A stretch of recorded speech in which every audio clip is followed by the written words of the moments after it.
I'll get some putts from here. You can talk to me. Yeah, what putt's that?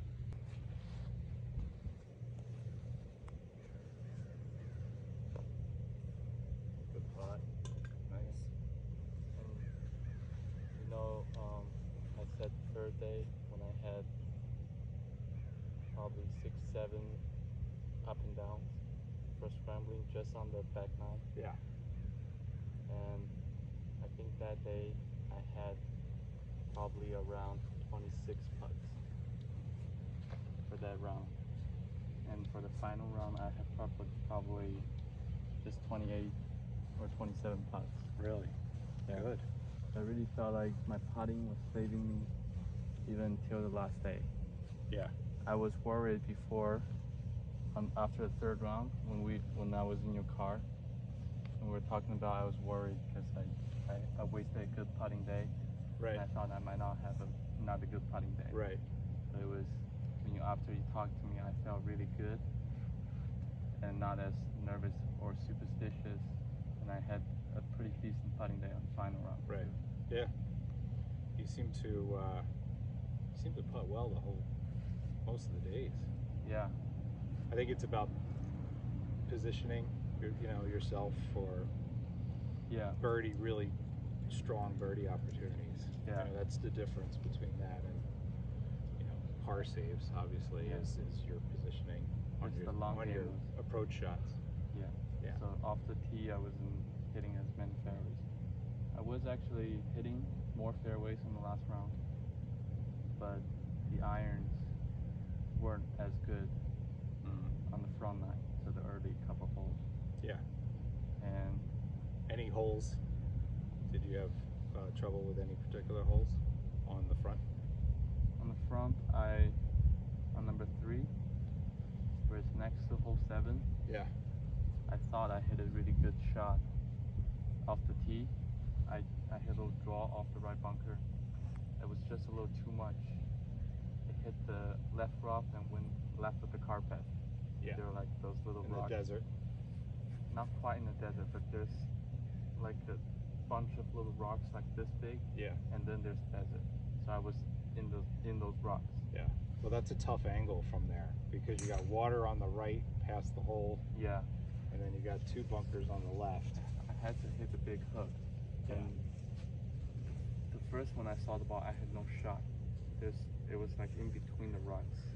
Yeah.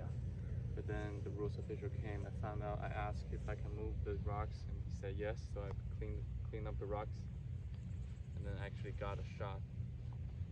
And how far? Do you remember how far you were out?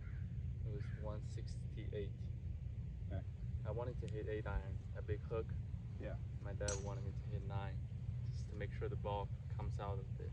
And I hit 9. I came up 26 yards short. Chipped it 4 yards short and made bogey there. Okay. So I was already 2 over at that point. Yeah. And then but I think like you hit 8 and it doesn't turn, and you're potentially in the water on the right. Yeah. Right from that angle where you were. Yeah.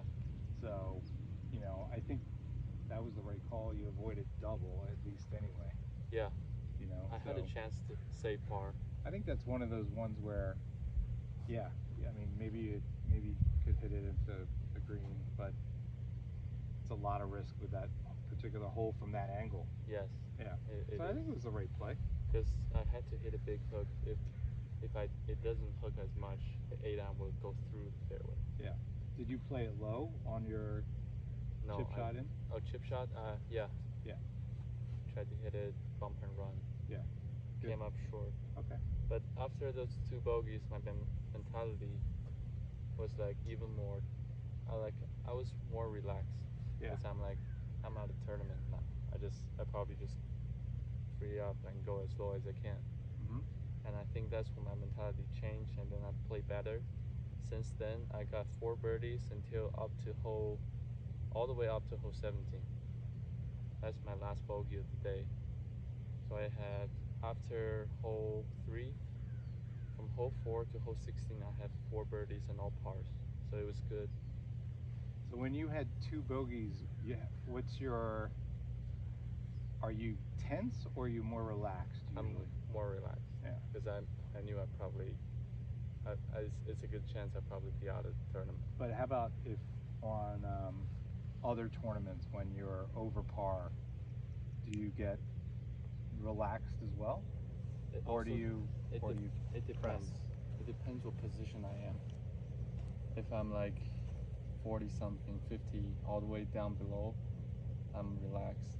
If it's like a really tough course, even par is like top 5 right now, I still be nervous. I think that's one of my problems. Just it's not.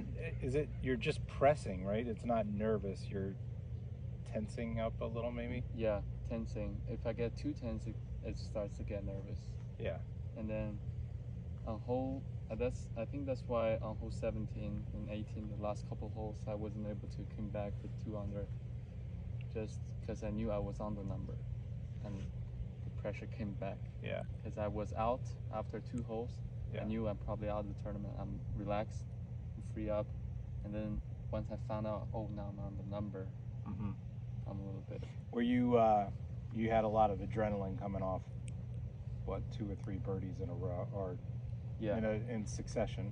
3 birdies in 4 holes. So how was were you remembering to breathe, or like did you calm yourself at all, like through any? I've tried, but it's hard for me in those moments. Yeah. In that situation, I was doing these deep breath from the belly here. Yeah. And then I already thought I played a club short to just make sure I am short on the 17, not to go long because it's back flag hole location. Right. And then I thought it was a good shot off the tee. It was going right at the pin. It was good strike, good height. I just carried by the wind and landed pin high and bounced over the green. Yeah. I think those situations are hard because you can't replicate them.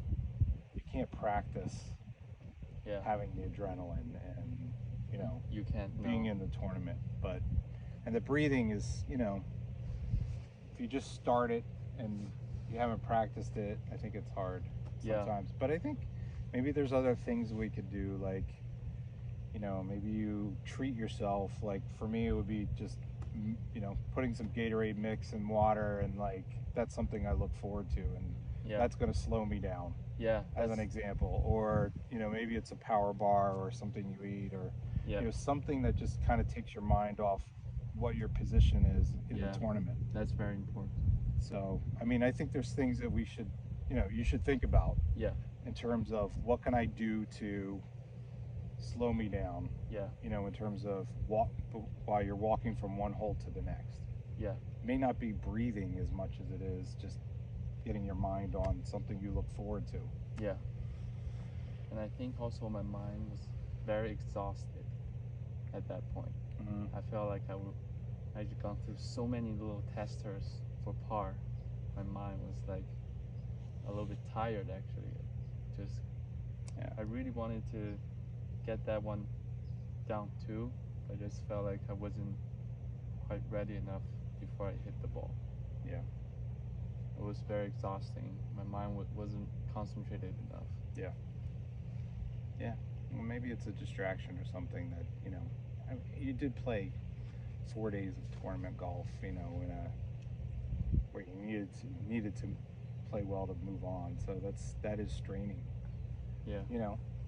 And you're not, you're in a hotel. It's tough. I mean, it's just all the preparation and everything else. It's not your normal routine. So yeah. But hey, I think the positives are you fought back after being over par on the front 9. You've been in this position. Experience is the best, teacher in these instances. So next year, if you're all, you got a lot of adrenaline, you're going to have to come up with some process that just helps you relax and slow down. And we could talk about other things, but it's good. overall, I think very successful. Yeah. You know, And I think it wasn't like you had a big lead and it, you were grinding on the days, and you did it in different ways on each day. Yeah, I just didn't have my best ball striking week. Yeah. It was actually pretty poor. Yeah. To be honest, but I think when you said to have the alter ego, for me, it was really helpful on the second day. Everything was going smooth. Second day was actually a pretty good ball striking day. Yeah. Everything smooth, just one birdie every 2-3 holes. It was good rhythm. Yeah. Then, well, I mean, I think the more experience you get, you're not going to have every facet of your game working for a day or a week or anything else. And I think the positive for you is you didn't have your best ball striking week. Yeah. And you were that close to making the cut. So yeah, I think that's a positive. You got to look back at, okay, what did I learn through the process? Yeah. And I think there's a few learnings for you, in this process. So I think it all goes into your experience, and I think it just helps you for the next cut that you try and make. Absolutely.